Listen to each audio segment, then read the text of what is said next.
ചേട്ടാ തോണിയിൽ ബൈക്കൊക്കെ കയറ്റി കൊണ്ടുപോകുന്ന സ്ഥലം നേരെ തന്നെയാണല്ലോ. ഓക്കെ, താങ്ക് യു ചേട്ടാ. Hi, this is your captain Pranav on the boat. Hold tight on your seats because we are going to start our journey. First of all happy independence Day to all of my dear friends. അപ്പോൾ Independence Day leave എങ്ങനെ productive ആക്കാമെന്ന് ഞാൻ കാണിച്ചു തരാം. ഇന്ന് weekend plus independence day ആയതുകൊണ്ട് തന്നെ വയനാട് ഒട്ടുമിക്ക എല്ലാ സ്ഥലങ്ങളിലും അത്യാവശ്യം നല്ല തിരക്ക് ഞാൻ പ്രതീക്ഷിക്കുന്നുണ്ട്. അപ്പോൾ കുറച്ച് ഓഫ് ബീറ്റ് ലൊക്കേഷൻസ് അല്ലെങ്കിൽ പറ്റിയ വയനാടിന് ലീവ് ചെയ്യാൻ നമുക്ക് കർണാടക ഭാഗത്തിലോട്ടൊക്കെ പോകാം എന്ന ചിന്തയിലാണ് ഈ യാത്ര സ്റ്റാർട്ട് ചെയ്യുന്നത്. ഒരു പെർഫെക്റ്റ് ആയിട്ടുള്ളൊരു പ്ലാനോ ഒരു ഡെസ്റ്റിനേഷനോ ഒന്നും മനസ്സിൽ ഈ നിമിഷം വരില്ല. നമുക്ക് നോക്കാം ഈ യാത്ര എങ്ങനെയാണ് അവസാനിക്കുന്നതെന്നും. ഇപ്പോൾ മീനങ്ങാടിയിൽ നിന്ന് ഞാൻ പുൽപ്പള്ളിയിലോട്ട് പോയിക്കൊണ്ടിരിക്കുകയാണ്. മീനങ്ങാടി ടു പുൽപ്പള്ളി പോകുന്ന ഈ route one of my favourite routes in വയനാടാണ്. എന്താ വെച്ചാൽ അധികം ട്രാഫിക് ഇല്ല, എന്നാൽ വലിയ ഡെൻസ് ഫോറസ്റ്റും അല്ല, എന്നാൽ ചെടികൾ കാര്യങ്ങളൊക്കെ ഉണ്ട്. ഒരു ഒറ്റപ്പാടൽ ഫീലും തരാത്തൊരു അടിപൊളി റോഡാണത്. മൂന്നാനക്കുഴിയിൽ നിന്ന് ഇരുളം റോഡിലോട്ട് കയറിയിട്ടുണ്ട് നമ്മൾ.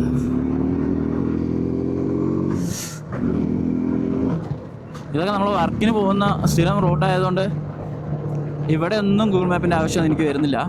പുൽപ്പള്ളി കഴിഞ്ഞാൽ വലിയ ഐഡിയ ഇല്ല. അപ്പോൾ പറഞ്ഞു വന്ന പോലെ കർണാടകയിലോട്ട് തന്നെ പോകാമെന്ന് തന്നെയാണ് ഞാനും വിചാരിക്കുന്നത്. സമയം ഇപ്പോൾ 1:20 ഉച്ചയ്ക്ക്. കുറേ നാൾക്ക് ശേഷമാണ് സോളോ ആയിട്ട് ഒരു അൺനോൺ ലൊക്കേഷനിലോട്ടൊരു യാത്ര പോകുന്നത്. അപ്പോൾ അതിൻ്റെതായ എല്ലാ ത്രില്ല് എക്സൈറ്റ്മെൻ്റ് എല്ലാം എനിക്കുണ്ട്.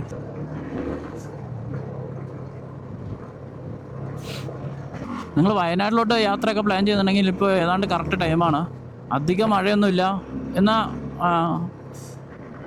ബുദ്ധിമുട്ടിക്കുന്ന തരത്തിൽ ചൂടോ കാര്യങ്ങളൊന്നുമില്ല. അപ്പോൾ റെഡ് അലേർട്ടൊക്കെ ആയിട്ട് കുറേ കാലം കിടന്നിരുന്നല്ലോ. അന്ന് ടൂറിസ്റ്റ് സ്പോട്ടിലൊക്കെ ഒരുപാട് റെസ്ട്രിക്ഷൻസ് ഉണ്ടായിരുന്നു. ഇന്ന് അതെല്ലാം എടുത്തു മാറ്റി എല്ലാവരും വരവേൽക്കാനായിട്ട് നിൽക്കുന്നുണ്ട്. അപ്പോൾ ഈ ഓണത്തിനൊക്കെ പറ്റുകയാണെങ്കിൽ വന്നു പോയാൽ നന്നായിരിക്കും.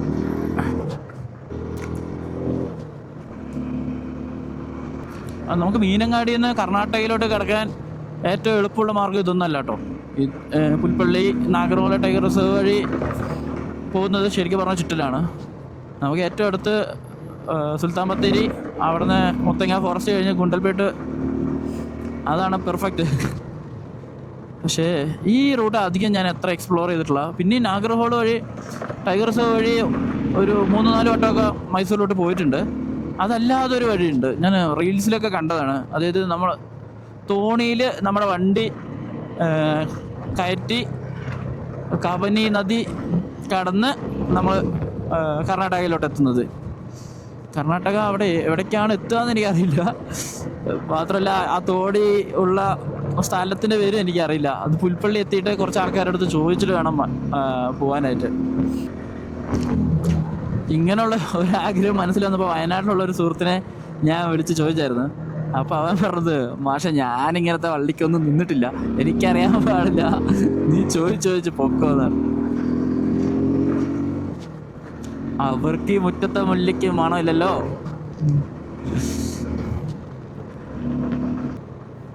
And this is Irulam.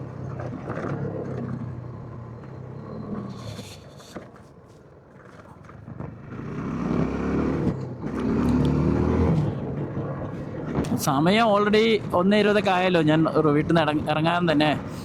അപ്പോൾ വീട്ടിലിരുന്ന് ആ സ്ഥലത്തിനെ കുറിച്ച് റിസർച്ച് ചെയ്യാനോ നിയർ ബൈ വേറെ എന്തെങ്കിലും ഗുഡ് സ്പോർട്സ് ഉണ്ടോ എന്ന് നോക്കാനൊന്നും ഞാൻ നിന്നിട്ടില്ല. പലപ്പോഴും നമുക്ക് ഒരുപാട് മെമ്മറീസും ലൈഫ് ലെസൺസൊക്കെ തരുന്നത് അൺപ്ലാൻഡ് ആയിട്ടുള്ളൊരു ട്രിപ്സ് തന്നെയാണ്. സത്യം പറഞ്ഞാൽ ഞാൻ അതിൻ്റെ ആളാണ്. ഏതാണ്ട് പുൽപ്പള്ളിയുടെ അടുത്തെത്താനായിട്ടുണ്ട്.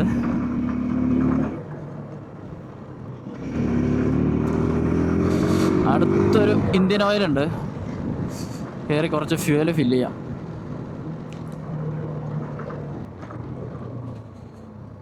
കർണാടക വരെ പിടിച്ചു നിൽക്കുമോയെന്ന് അറിയില്ലല്ലോ. ചേച്ചി, ഈ തോണിയിലൊക്കെ ബൈക്ക് കൊണ്ടുപോകുന്ന സ്ഥലം അറിയുമോ ചേച്ചി? പെരിക്കല്ലൂർ അല്ലേ? ഓക്കെ, ഇവിടുന്ന് ഒത്തിരി ദൂരം ഉണ്ടോ?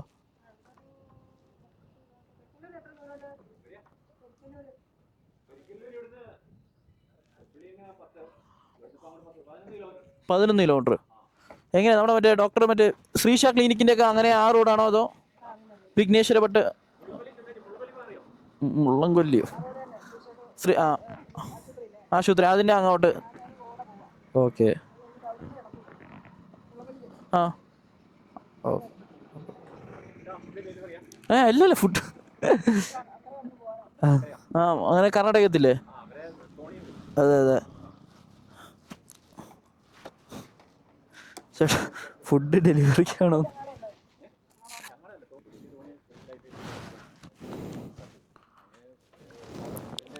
പോരട്ടെ.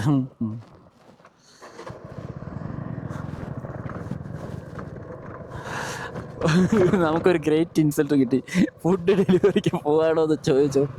ഇത്രയും riding jacket, gloves, pants, boots എല്ലാം കണ്ടിട്ടും പുള്ളിക്കാരുടെ ശ്രദ്ധ പോയത് ആ ബാക്കിലുള്ള ടോപ്പ് ബോക്സിലാണ്. അവരെ പറഞ്ഞ് കുറ്റം പറയാൻ പറ്റില്ല. കൂടുതലും ഡെലിവറിക്ക് പോകുന്ന ചേട്ടന്മാരല്ലേ ടോപ്പ് ബോക്സ് ഒക്കെ ഉപയോഗിക്കാറുള്ളത്. പമ്പിൽ അന്വേഷിച്ചപ്പോൾ അവർ കുറച്ച് ഇൻഫർമേഷൻ തന്നിട്ടുണ്ട്. അങ്ങോട്ട് പോകാനുള്ള ഒരു റോഡിൻ്റെ വിശദീകരണം തന്നിട്ടുണ്ട്. ഞാൻ ചോദിച്ചപ്പോൾ പമ്പിലുള്ള അവരും അവരുടെ പഴയ ഓർമ്മകളിലോട്ടൊക്കെ പോയിട്ടുണ്ട്.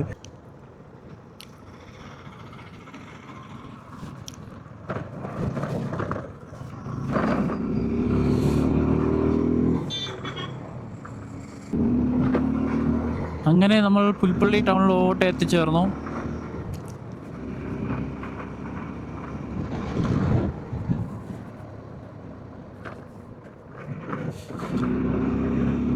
പമ്പിൽ നിന്ന് കിട്ടിയ ഇൻഫർമേഷൻ പ്രകാരം ഈ ജംഗ്ഷനിൽ നിന്ന് റൈറ്റ് എടുത്ത് പോകാനാണ്. ഇവിടെയൊക്കെ ഞാൻ വർക്കിന് വരാറുണ്ട് കേട്ടോ. ഇതിൻ്റെ അപ്പുറമാണ് ഈ സ്ഥലം എന്ന് എനിക്കറിയില്ല.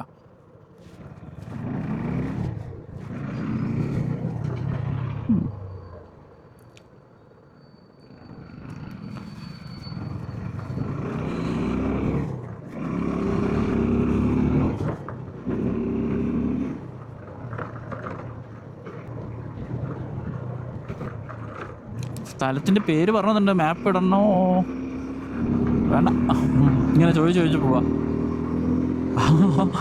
അടുത്ത് തന്നെ വേറെ പോകും.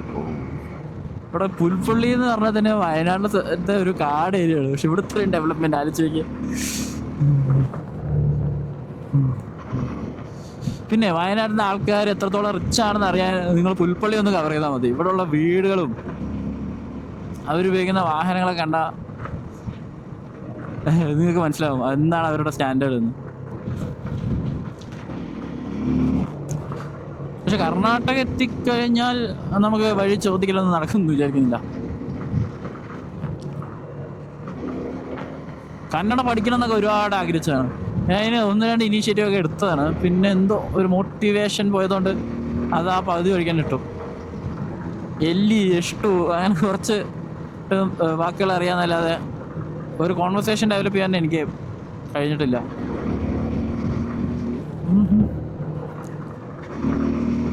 വണ്ടി ഇപ്പോൾ കറക്റ്റ് പറയുകയാണെങ്കിൽ 1,08,400 കിലോമീറ്റർ കവർ ചെയ്ത് കഴിഞ്ഞു. എവിടെയാണ് ഇനി എങ്ങോട്ടാ?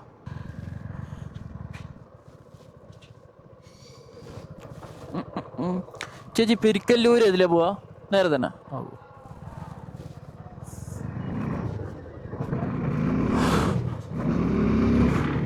അബദ്ധത്തിലാണെങ്കിലും എടുക്കുന്ന ടേൺസ് ഒക്കെ കറക്റ്റാണ്.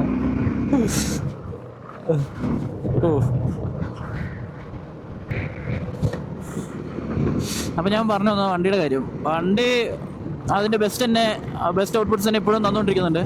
പക്ഷെ എനിക്കെന്തോ റൈഡിന് നമ്മൾ വണ്ടി എടുത്തിട്ട് ഇറങ്ങുമ്പോൾ ഇത് ഇത്തിരി അണ്ടർ പവർ ആണോ എന്നൊരു തോന്നൽ വന്നുകൊണ്ടിട്ടുണ്ട്. മറിച്ച് വർക്കിനൊക്കെ ഉപയോഗിക്കുമ്പോൾ ഇത് പെർഫെക്റ്റ് ആണ്. അതായത് മനസ്സിങ്ങനെ ആഗ്രഹിക്കുന്നുണ്ട് അപ്ഗ്രേഡ് ചെയ്യാനായിട്ട്.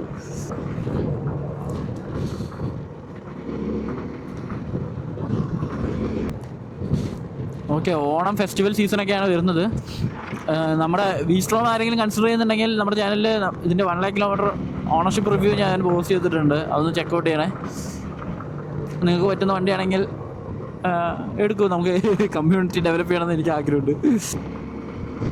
പിന്നെ എൻ്റെ കാറിൻ്റെ ഓണർഷിപ്പ് റിവ്യൂ, ഞാൻ എൻ്റെ സെക്കൻഡ് സർവീസിനായിട്ട് വെയിറ്റ് ചെയ്യായിരുന്നു. ഓൾമോസ്റ്റ് ഇപ്പോൾ 9500 കിലോമീറ്റർ ആയിട്ടുണ്ട്. കമ്മിങ് വീക്കെൻഡ് ഞാനത് സർവീസിന് കൊടുക്കും. അപ്പോൾ അതും കൂടി കിട്ടിയിട്ട് അതിൻ്റെ 10,000 കിലോമീറ്റർ ഓണർഷിപ്പ് റിവ്യൂ ഉടനെ വരുന്നതാണ്. അത് സിട്രോയിൻ C3 ആണ്. അതിനെക്കുറിച്ച് പറയാൻ ഒരുപാടുണ്ട്. അപ്പോൾ ചാനൽ എല്ലാവരും സബ്സ്ക്രൈബ് ചെയ്ത് വെച്ചോളൂ. അങ്ങനെ കുറേ ഇൻട്രസ്റ്റിംഗ് വീഡിയോസ് വരാനുണ്ട്. വണ്ടി നിർത്താതെ വഴി ചോദിക്കാം. ചേട്ടാ, ഈ പെരിക്കല്ലൂർ ഇതാണോ മറ്റേ വണ്ടി തോണിയിൽ കൊണ്ടുപോകുന്ന സ്ഥലം? ഓ, ഉണ്ടാവും അല്ലേ? അല്ല, ചുമ്മാ അതൊന്ന് എക്സ്പ്ലോർ ചെയ്യാനായിട്ട്. Happy independence day.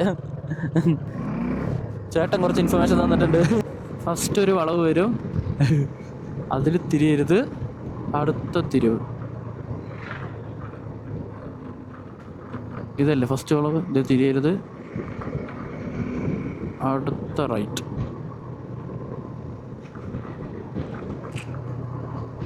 എന്നാലും പെരിക്കല്ലൂർ എത്തിയിട്ട് ഇവിടെ തന്നെ ഒരു ചേട്ടൻ്റെ അടുത്ത് പെരിക്കല്ലൂർ എവിടെയാണെന്ന് ചോദിച്ചില്ലേ?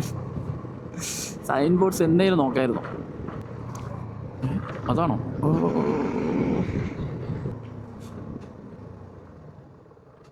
ഇതായിരിക്കണം.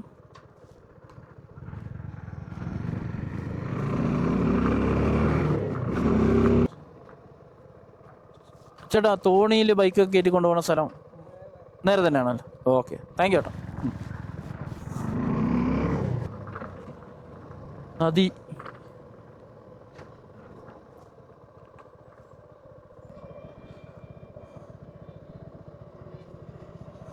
കണ്ടോ, ഇപ്പോൾ അക്കരയിൽ നിന്ന് ഇങ്ങോട്ട് കിടന്ന വണ്ടിയാണത്. എന്നോട് ഇറക്കിക്കോളാൻ പറഞ്ഞിട്ടുണ്ട്. ഓ, ഇറക്കം പേടിയാവുന്നുണ്ട്.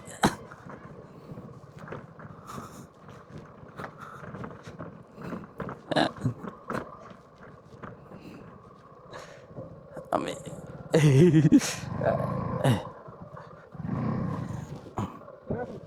ഓക്കെ ആണോ? കുറച്ചും കൂടി ഓക്കെ അല്ലേ? നിർത്തിക്കോട്ടെ. ഓക്കെ.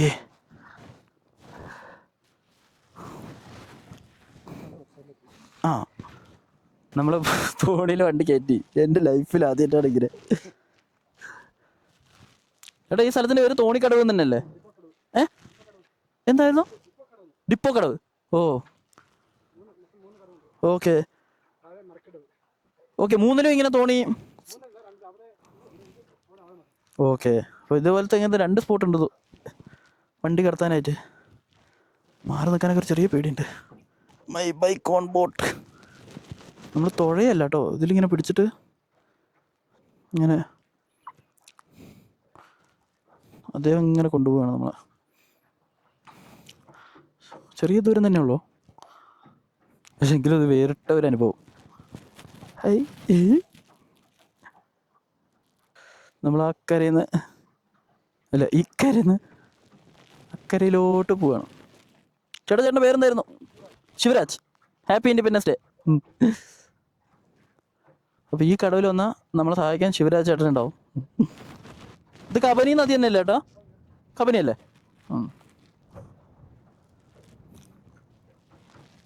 പുള്ളി വളരെ നീറ്റായിട്ട് അവിടെ ഈ പലക വരുന്ന ഭാഗം അവിടെ തട്ടുന്ന രീതിക്ക് ഇവിടുന്നേ പ്ലാൻ ചെയ്ത് കൊണ്ടുപോകുന്നുണ്ട്. അത് ഇയേഴ്സ് ഓഫ് എക്സ്പീരിയൻസ് തന്നെയാണ്. ഇളകുമ്പോൾ പേടിയുണ്ട്.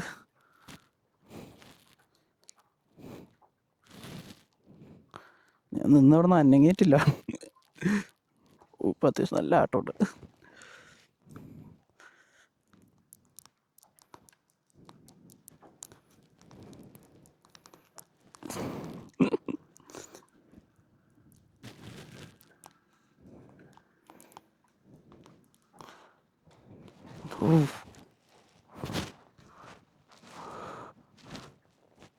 ചേട്ടാ, എത്ര രൂപയേട്ടാ? 50 അല്ലേ? കറക്റ്റ് 50 ഉണ്ട്. അപ്പം ഇതുപോലത്തെ സ്ഥലത്തേക്ക് വരുമ്പോൾ പൈസ ആയിട്ട് തന്നെ കൈവയ്ക്കാൻ ശ്രമിക്കുക. ചിലപ്പോൾ ഇൻ്റർനെറ്റ് കണക്ഷൻ ഉണ്ടാവില്ല. ഗൂഗിൾ പേ ഒന്നും ഇല്ലല്ലോ ചേട്ടാ? ഉണ്ടോ? ഓ, അവർ അഡ്വാൻസ്ഡ് ആണ്. ഞാൻ കയ്യിൽ പൈസ വെച്ചിട്ടുണ്ടായിരുന്നു ചേട്ടാ. പിന്നെ ഹാപ്പി ഇൻഡിപെൻഡൻസ് ഡേ. ഒരു ചെറിയ പേടി ഉണ്ടായിരുന്നു ചേട്ടാ. ആ 3 വണ്ടി ഒരുമിച്ച് കയറും. അടിപൊളി. അയ്യോ ചെറിയ കളികളല്ല. അമ്മേ ആ പോകുന്നുണ്ട്. ഇറക്കുന്ന പോലെ എളുപ്പമില്ല, കയറ്റി പോകാനല്ലേ, അങ്ങനെ ഒരു ഫോല് പോകണല്ലേ.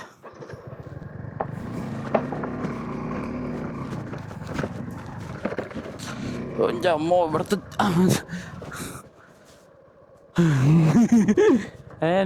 Successfully accomplished the mission. ഇവിടുന്ന് ലെഫ്റ്റ് എടുത്ത് പോകാനാണ് പുള്ളിക്കാരൻ നിർദ്ദേശിച്ചത്. എൻ്റെ മോനെ ഇത് ദ്വീപ് പോലെ വളരെ മനോഹരമായ ഒരു സ്ഥലം കേട്ടോ. പക്ഷെ ഇങ്ങനെ വല്ലപ്പോഴും വരുമ്പോൾ ഒരു സുഖമാണ്. പക്ഷെ എന്നും ഇത് ചെയ്യുന്നവർക്ക് അതിൻ്റെ ബുദ്ധിമുട്ട് അറിയില്ലായിരിക്കും. പേടി, നല്ല പേടിയുണ്ടായിരുന്നോ എനിക്ക്. ഞാൻ മുങ്ങിപ്പോയാൽ എങ്ങനെയെങ്കിലും കര കയറും. എൻ്റെ വണ്ടി. പക്ഷെ അവര് ഫുൾ കോൺഫിഡൻസിലാണ് 3-4 വണ്ടിയൊക്കെ ഒരുമിച്ച് കടത്തുന്ന പറയുന്നത്. അതും ബുള്ളറ്റൊക്കെ.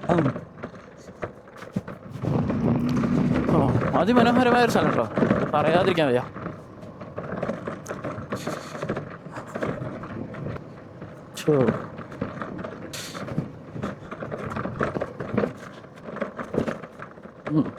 കർണാടകത്തെ ക്ലിനിക്കാണ്. നാട്ടിലെ റേഷൻ കട അത്ര പോലും ഇല്ല. ഇനി ഇവിടുന്ന് ഇങ്ങോട്ടാ റൈറ്റ് പിടിക്കാം.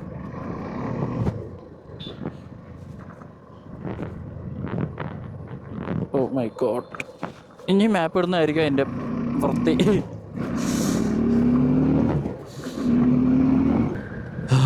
എനിക്കിപ്പോഴും അതിന്ന് വെളിയിലോട്ട് വരാൻ സാധിച്ചില്ല. ഞാൻ നിന്നിടത്തുനിന്ന് ഒരു സ്റ്റെപ്പ് പോലും അങ്ങോട്ടും ഇങ്ങോട്ടും ആക്കിയിട്ടില്ല. ഇനി ബാലൻസ് വല്ലതും പോകണ്ടെന്ന് കരുതിയിട്ടു.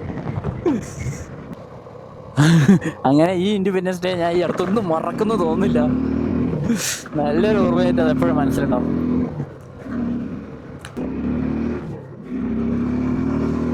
ഈ റോഡ് നേരെ പോയാൽ മൈസൂർ എത്തുന്നതാണ് പറഞ്ഞത്. അപ്പോൾ മൈസൂർ കയറാം. അപ്പോൾ നമ്മൾ വന്നത് നാഗർഹോള ടൈഗർ റിസർവ് ആണ്. കഴിഞ്ഞു.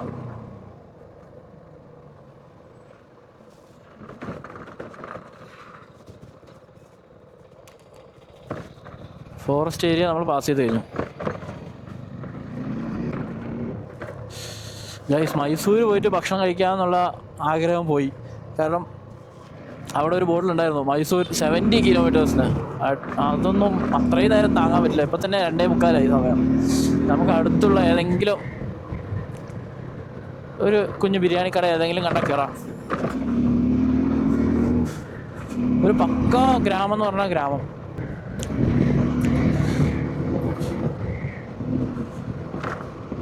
ആഹാ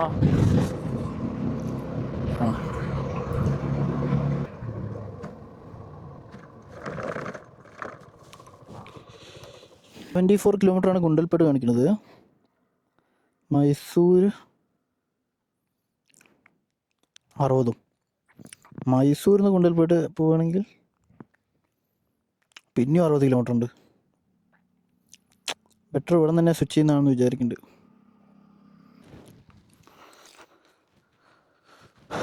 ഇനിയിപ്പോൾ ഇവിടുന്ന് നമ്മൾ നേരെ നമ്മുടെ യാത്ര ഗുണ്ടൽപേട്ടിലോട്ട് പോവുകയാണ്. മൈസൂർ പോയിട്ട് കാര്യമില്ല. ഇവിടുന്ന് ഇപ്പോൾ ഓൾറെഡി സമയം 3 കഴിഞ്ഞ്. അവിടെ എത്തുമ്പോൾ 4-4:30. ഒന്നും കാണാൻ പറ്റില്ല. ഒന്നും നിങ്ങളെ കാണിച്ചു തരാനും സാധിക്കില്ല. പിന്നെ മൈസൂർക്ക് മാത്രമായിട്ട് ഒരു 60 കിലോമീറ്റർ ഇവിടുന്ന് പോകണം. പിന്നെ അവിടെ നിന്ന് പിന്നെയും 60 വേണം നമ്മുടെ ഇതിലോട്ട്, ഗുണ്ടൽപേട്ടിലോട്ട്.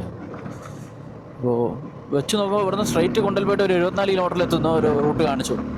അപ്പോൾ ശരി, അത് ഫോളോ ചെയ്തിട്ടാണ് ഇപ്പോൾ പോയിക്കൊണ്ടിരിക്കുന്നത്.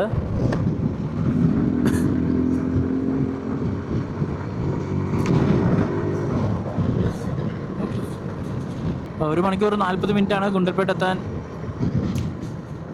എടുക്കുക എന്നാണ് പറയുന്നത്. എന്തായാലും നമ്മൾ അതിന് മുമ്പേ തന്നെ എത്തും. അങ്ങനെയാണെങ്കിൽ ഫുഡ് ഗുണ്ടൽപേട്ടിൽ നിന്നായാലോ എന്ന് ആലോചിക്കേണ്ടത്.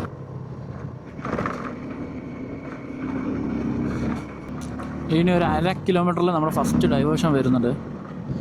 എനിക്ക് തോന്നുന്നു ഈ ടൗണിൽ തന്നെ ആയിരിക്കണം. 400 മീറ്റർ.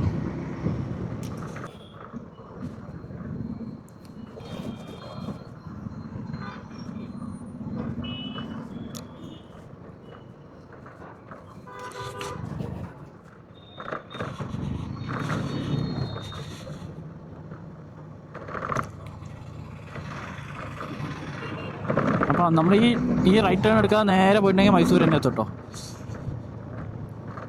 60 കിലോമീറ്റർ ഗുണ്ടൽപേട്ട്. അടുത്ത ഡൈവേർഷൻ തന്നെ വരുന്നത് 45 കിലോമീറ്റർ അതിൻ്റെ റൈറ്റ് നിന്നാണ്. കൊള്ളാലോ, അപ്പോൾ സ്ട്രൈറ്റ് റോഡാണ്.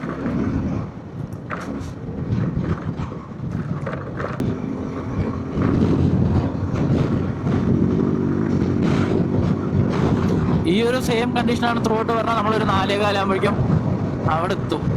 60 കിലോമീറ്റർ അല്ലേ ഉള്ളൂ.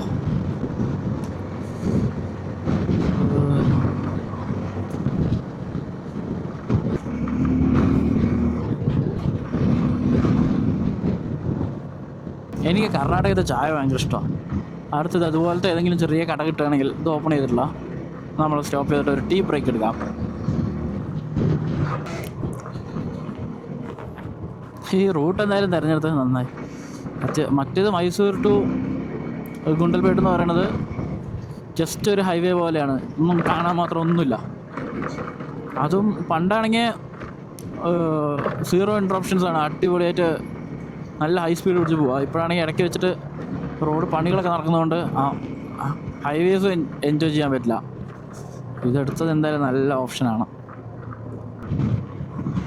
ചുറ്റുമുള്ള കാഴ്ചകൾ ഒരു രക്ഷയില്ല എന്ന് പറഞ്ഞാൽ രക്ഷയില്ല. ചുറ്റും ഇങ്ങനെ കുന്നുകൾ, ചെറിയ ചെറിയ വാട്ടർ ബോഡീസ് നമ്മളിങ്ങനെ ക്രോസ് ചെയ്ത് പോകുന്നുണ്ട്.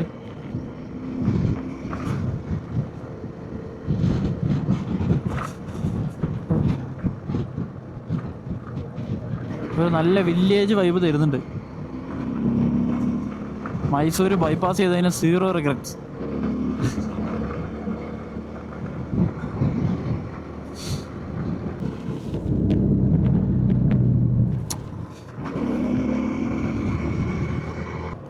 ആ മലയുടെ മേലെ എന്തോ ഒരു അമ്പലോ ക്ഷേത്രം എന്തോ ഉണ്ട്.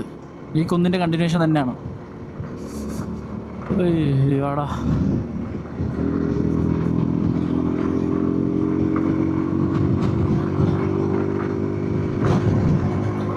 ഇതിലൂടെ പോകുമ്പോൾ ലാസ്റ്റ് മന്ത് ഞാൻ പോയൊരു യാത്രയാണ് എനിക്ക് ഓർമ്മ വരുന്നത്. ഡോണ്ടലിൻ ടിബറ്റൻ സെറ്റിൽമെൻറ്റ്. അതും ഏതാണ്ട് ഈ സെയിം സീനിക്കുള്ള റൂട്ടിലൂടെയാണ് അവിടെ എത്തിപ്പെടുക നമ്മൾ. അതിൻ്റെ വീഡിയോ നമ്മൾ ചാനലിൽ അപ്ലോഡ് ചെയ്തിട്ടുണ്ട്. കാണാത്തവർ അതും കയറി കാണണേ. ഇന്ത്യയിലെ തന്നെ ഏറ്റവും വലിയ ടിബറ്റൻ സെറ്റിൽമെൻ്റ് ആണത്.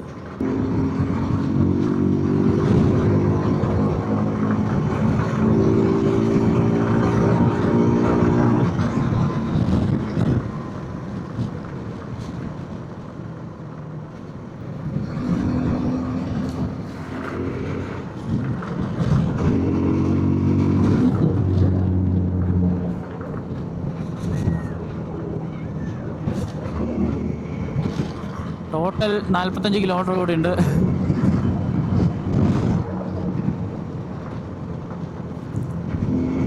ഗുണ്ടൽപേട്ടിലോട്ട്. പക്ഷേ ഈ റോഡ് അവസാനിക്കല്ലേ എന്നാണ് ഞാൻ പ്രാർത്ഥിക്കുന്നത്. ഇപ്പോൾ അത്രയും മനോഹരമുണ്ട്, ഒരുപാട് എൻജോയ് ചെയ്യുന്നുണ്ട് ഞാൻ. ഇവിടെ എന്താ കാണാനുള്ളത്? ഓ, ഒരു 2 ഷട്ടറുള്ള ഒരു ചെറിയ ഡാമുണ്ട്.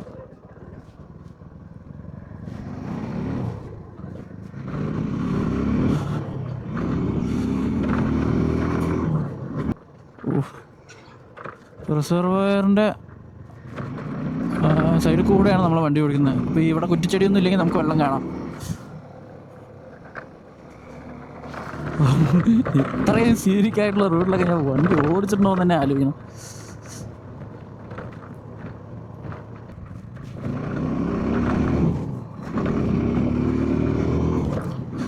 മാൻ, ദിസ് ഈസ് ഓസം. ഒരു രക്ഷയില്ലാത്ത റൂട്ട്. ആർക്കെങ്കിലും എങ്ങനെ റെക്കമെൻഡ് ചെയ്യുക? സ്ഥലത്തിൻ്റെ പേര് ഒന്നും എനിക്ക് അറിയില്ല. മാപ്പ് നയിക്കുന്നു, ഞാൻ കൂടെ പോയിരുന്നു.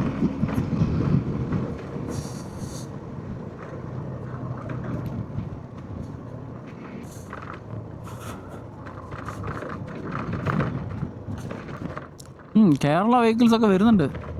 സേവ് എന്നെ പോലെ മാപ്പ് ഇട്ടിട്ട് ഒരു ലക്കിന് ഈ നല്ല വഴി കിട്ടിയത് ആസ്വദിച്ച് ഇങ്ങനെ വരികയാണ്.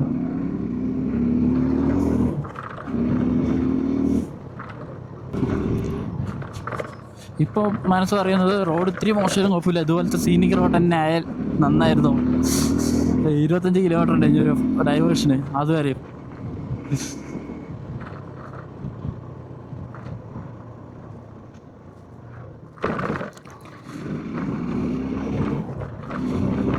അടിപൊളി ഏരിയ.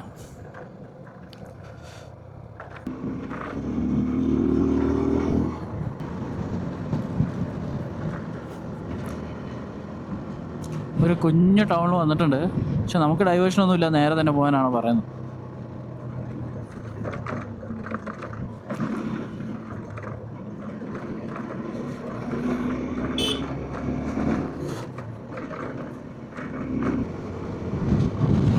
ഒരു കുഞ്ഞു കട എപ്പോഴും ഞാൻ തപ്പിക്കൊണ്ടേയിരിക്കുകയാണ്, കിട്ടിയിട്ടില്ല. ഞാൻ ആഗ്രഹിച്ച ആംബിയൻസിലുള്ള കട. വേറെ കുറേ കടകളുണ്ടായിരുന്നു.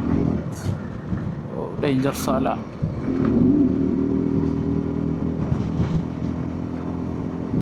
അപ്പോൾ ഇത്രയും യാത്ര ചെയ്തതിൽ എനിക്കൊരു കാര്യം മനസ്സിലായി, village roads has many things to tell. അപ്പോൾ നമ്മൾ കഴിവതും വില്ലേജ് റോഡ്സിനെ ബൈപ്പാസ് ചെയ്യാതിരിക്കാൻ നോക്കുക.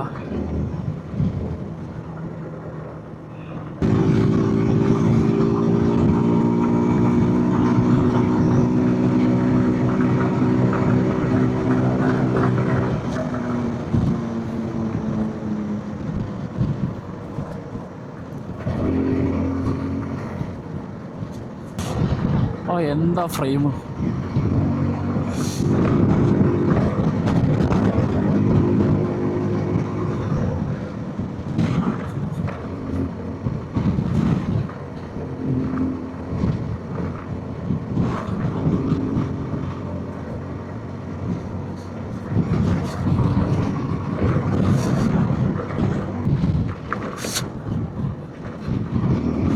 ഓക്കെ, ആ ഓപ്പൺ റോഡ്.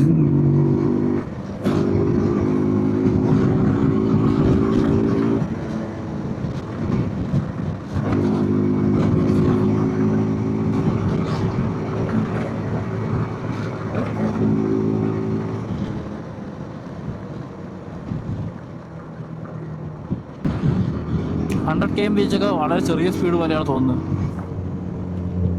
വളരെ ചെറിയ റോഡാണ്, ആരും ഇല്ലാത്തതിൻ്റെ ഒരു എഫക്റ്റാണത്.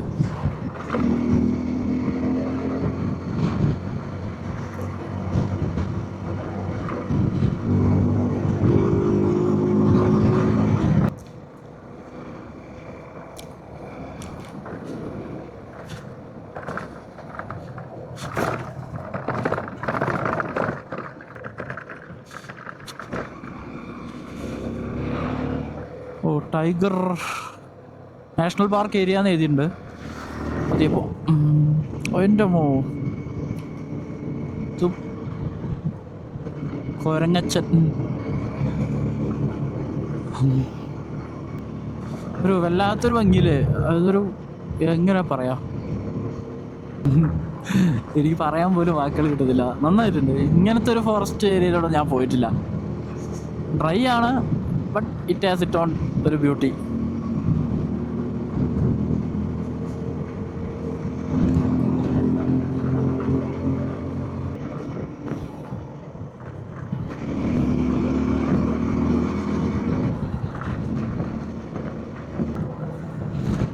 സമയം 4 കഴിഞ്ഞു. ഇനി 26 കിലോമീറ്റർ ഗുണ്ടൽപേട്ടിലോട്ട് കേട്ടോ. പക്ഷെ ഇത്രയും നല്ല റോഡിലൂടെ ഗുണ്ടൽപേട്ട് പോകുന്നത് ഞാൻ ആദ്യമായിട്ട്. കേട്ടോ, ഓരോ ഫ്രെയിമും ഡിഫറെൻ്റ് ആണ്. സത്യം പറഞ്ഞാൽ ഗോപ്രോ ഓഫ് ആക്കാനുള്ളൊരു സമയം എനിക്ക് കിട്ടിയിട്ടില്ല. ഇനി എല്ലാം എന്തെങ്കിലും മിസ്സാവുമോ എന്നുള്ളൊരു പേടി ഇപ്പോഴുണ്ട്.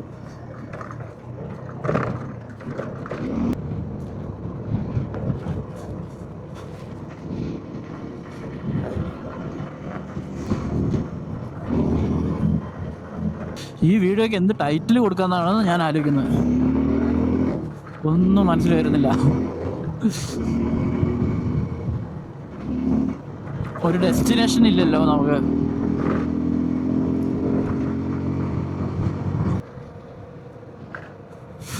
ഞാൻ ആഗ്രഹിച്ച ആംബിയൻസിൽ ഒരു ചായക്കട കിട്ടിയെന്ന് വിചാരിക്കുന്നുണ്ട്. എൻ്റെ കുഞ്ഞു കട ചോദിച്ചു നോക്കാം. അമ്മേ, ചായ ചായ ഉണ്ട് ഉണ്ട്.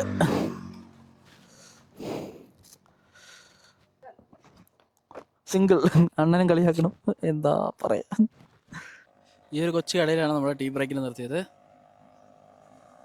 നല്ലൊരു അടിപൊളി ചായ മൂപ്പര് എനിക്ക് കിട്ടുന്നുണ്ട്. ഇതാണ് കടയുടെ ഓണർ.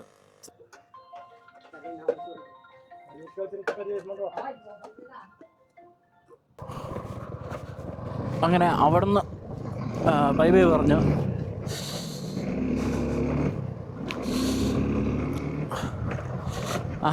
മാപ്പ് ഇടാൻ വിട്ടുപോയല്ലോ. എവിടെയും കൺഫ്യൂഷൻ ഉള്ളവിടെ നിർത്തിയിട്ടിടാം.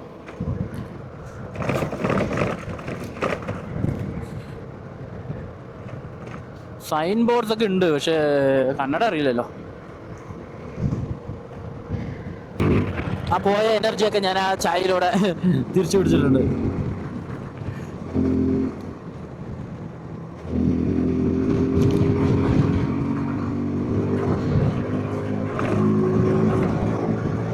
ഒരു 4-5 കിലോമീറ്റർ കൂടി പിന്നിട്ടു നമ്മൾ ആ ഡൈവേർഷനിലോട്ട് എത്തി. ഇവിടുന്ന് റൈറ്റിൽ നിന്നാണ് നമ്മൾ നേരത്തെ മാപ്പിട്ടപ്പോൾ കണ്ടത്. ഇതിൻ്റെ പേര് ബേഗൂർ എന്നാണ് ഈ സ്ഥലത്തിൻ്റെ പേര്. ഇനി റൈറ്റ് അടിച്ചിട്ട് പോയാൽ ബേഗൂർ കഴിഞ്ഞിട്ടുള്ള അടുത്ത ടൗണ് ഗുണ്ടൽപേട്ടായിരിക്കണം.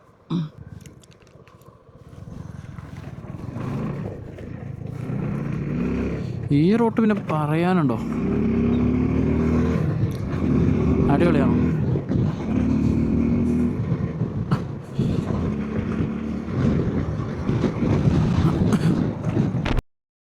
ഗുണ്ടൽപേട്ട് മൈസൂർ ഹൈവേ ആണിത്.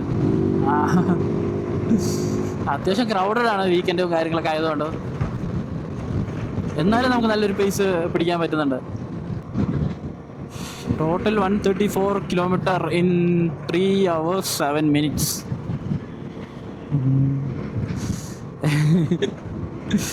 എന്തായാലും ഇന്നത്തെ ഡേ പ്രൊഡക്റ്റീവായി തന്നെ പറയണം. ഇപ്പോൾ ഫുഡ് എവിടെ നിന്ന് കഴിക്കുന്നതാണ് ചെറിയൊരു കൺഫ്യൂഷൻ വന്നത്. ഒരെണ്ണം ഒരു പുതിയൊരു ഹോട്ടല് ഞാൻ ട്രൈ ഔട്ട് ചെയ്യണമെന്ന് പ്ലാൻ ചെയ്തിട്ടുണ്ടായിരുന്നു. 2 ഞാൻ സ്ഥിരമായിട്ട് കഴിക്കുന്ന സ്പോട്ടുണ്ട്. 3 ദാബാസ് ഉണ്ട് ഇവിടെ. വയനാടൊന്നും ഒരിക്കലും ഉണ്ടാവില്ല. അപ്പോൾ ദാബയിൽ കയറണോ, നല്ല അടിപൊളി ഡിഷസ് കിട്ടും. ബാക്കി വന്നാൽ കുറച്ച് വേണമെങ്കിൽ പാർസൽ ചെയ്തിട്ട് കൊണ്ടുപോവാം. അങ്ങനെ ഇപ്പോൾ മൾട്ടിപ്പിൾ ചോയ്സിൽ കുടുങ്ങി നിൽക്കുകയാണ് ഞാൻ. ഒരു ദാബ ക്രോസ് ചെയ്തപ്പോൾ അറിയാതെ ബ്രേക്ക് ചവിട്ടി. Royal family dhaba, I am coming. വണ്ടി ഇവിടെ നിർത്താം. യെസ്, ഇതാണ് റോയൽ ദാബയുടെ സെറ്റപ്പ്. ഈ ഒരു ഒരു കൊച്ചുമുറി, ഇതൊരു 4-5 പേർക്ക് ഇരുന്ന് കഴിക്കാം. ഇത് ഫുൾ ഇപ്പോൾ നമ്മളാണ് എടുത്തിരിക്കുന്നത്. ഞാൻ 2 റൊട്ടിയും ഒരു പുദീന ചിക്കൻ പിന്നെ ഒരു ഹരിയാല ടിക്ക കൂടി പറഞ്ഞിട്ടുണ്ട്. ടിക്ക വരുന്നേ ഉള്ളൂ. ബാക്കി 2 ഐറ്റംസ് കഴിച്ച് നോക്കാം എങ്ങനെ ഉണ്ടാകും. ഓ, റൊട്ടി പെർഫെക്റ്റാണ്. കഴിക്കാതെ തന്നെ വേണമെങ്കിൽ പറയാം.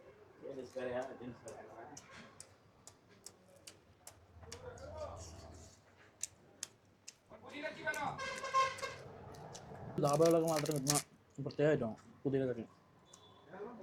പുതിനയുടെ ഫ്ലേവറിൽ ചിക്കൻ അടിപൊളി ടേസ്റ്റാണ്, അടിപൊളി ടേസ്റ്റാണ്. 2 റൊട്ടിയൊന്നും കടന്നു പോകണമെന്ന് അറിയാൻ കൂടില്ല. റൊട്ടിയും പുതിന ചിക്കനും തീർന്നപ്പോഴാണ് കറക്റ്റായിട്ട് ഹരിയാലി ടിക്ക വരുന്നത്. ഹരിയാലി ടിക്ക വിത്ത് പുതിന ചട്നി. ഒന്ന് കഴിച്ചോട്ടെ. പെർഫെക്റ്റ്ലി കുക്ക്ഡാണ്.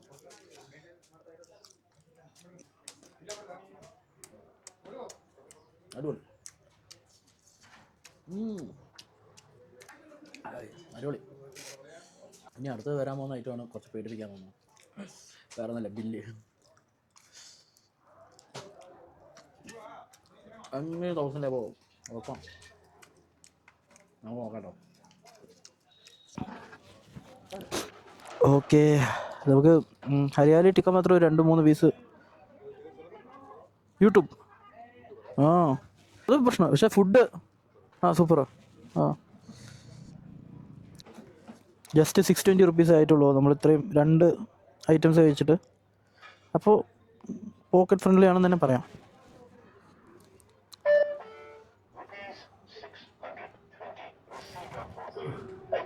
ഗുണ്ടൽപേട്ട് ടൗൺ എത്തിയിട്ടില്ല നമ്മൾ. അതിന് മുമ്പായിട്ടാണ് ഈ റോയൽ ഫാമിലി ധാബ എന്നൊക്കെയാണ് പറയണമെങ്കിലും ചില ഹട്ടിനകത്തൊക്കെ ആൾക്കാർ ലിക്കറൊക്കെ കൺസ്യൂം ചെയ്യുന്നുണ്ട്. അപ്പോൾ ഫ്രണ്ട്സായിട്ടൊക്കെ വരികയാണെങ്കിൽ ഓക്കെ, അത്യാവശ്യം നല്ല ഫുഡാണ്. പിന്നെ ഞാൻ പ്രതീക്ഷിച്ച അത്ര പൈസയൊന്നുമില്ല, കാരണം അവർ തന്ന മെനുവിൽ എമൗണ്ട് ചെയ്തിട്ടുണ്ടായിരുന്നില്ല. അപ്പോൾ പൊതുവേ ഇങ്ങനെ എമൗണ്ട് ചെയ്താത്ത മെനു തരുന്ന അവിടെ ഔട്ട്സൈഡേഴ്സിന് നല്ലൊരു റേറ്റാണ് വെക്കാറ്. ഇവർ അത്രത്തോളം ഒന്നും വെച്ചിട്ടില്ല. ഗൈസ് നമ്മളിപ്പോൾ കുറച്ചൊന്ന് ഉള്ളിലോട്ട് വന്നിരിക്കുകയാണ്. ഇതങ്ങനെ ആളുകൾക്കൊന്നും തുറന്ന് വിട്ട് കൊടുത്തിട്ടുള്ള പൂന്തോട്ടമല്ല, അതുകൊണ്ട് ഈ അടുത്തൊന്നും ആരുമില്ല. പക്ഷേ നല്ല രസമുണ്ട് ഇങ്ങനെ പൂക്കളിങ്ങനെ ഡെൻസായിരുന്നൊന്ന് കാണാൻ. ആ പൂ നനയ്ക്കാനായിട്ട് ഒരു കുത്തിയ ആർട്ടിഫിഷ്യൽ കുളം എല്ലാം നമുക്ക് കാണാൻ പറ്റുന്നുണ്ട്. അപ്പോൾ എന്തായാലും ഗുണ്ടൽപേട്ട് വരെ വന്നിട്ട് നിങ്ങളെ പൂ കാണിക്കാതെ ഇങ്ങനെ കൊണ്ടുപോകാം. അതുകൊണ്ട് ചെറിയൊരു കാഴ്ച നിങ്ങൾക്കായിട്ട് സമർപ്പിക്കുകയാണ്. ഗൈസ് നമ്മളിപ്പോൾ ഓൾമോസ്റ്റ് ബന്ദിപ്പൂർ ഫോറസ്റ്റ് റേഞ്ചിലോട്ട് അതിൻ്റെ എൻട്രൻസിൻ്റെ അടുത്തിലോട്ട് എത്തിയിട്ടുണ്ട്. ഏതാണ്ട് 6 മണിയായി കഴിഞ്ഞു. ഇനിയിപ്പോൾ ലൈറ്റും ഏതാനും നിമിഷങ്ങൾക്കകം പോകും. പിന്നെ നമ്മൾ ഫോറസ്റ്റ് റേഞ്ചിലോട്ട് കയറി കഴിഞ്ഞാൽ നമുക്കിങ്ങനെ നിർത്തി സംസാരിക്കാനൊന്നും പറ്റില്ല. അപ്പോൾ ഞാൻ വീഡിയോ ഇവിടെ വെച്ച് എൻഡ് ചെയ്യാണ്. വീഡിയോ ഇതുവരെ കണ്ട എല്ലാ എൻ്റെ നല്ല സുഹൃത്തുക്കൾക്കും എൻ്റെ നന്ദി ഞാൻ രേഖപ്പെടുത്തുന്നു. Happy independence Day once more. And മറ്റൊരു ദിവസം മറ്റൊരു സ്ഥലത്തിൻ്റെ വിശേഷങ്ങളായിട്ട് ഞാൻ വരുന്നതായിരിക്കും. Till then signing off, Pranav from Wiston Path. Bye by.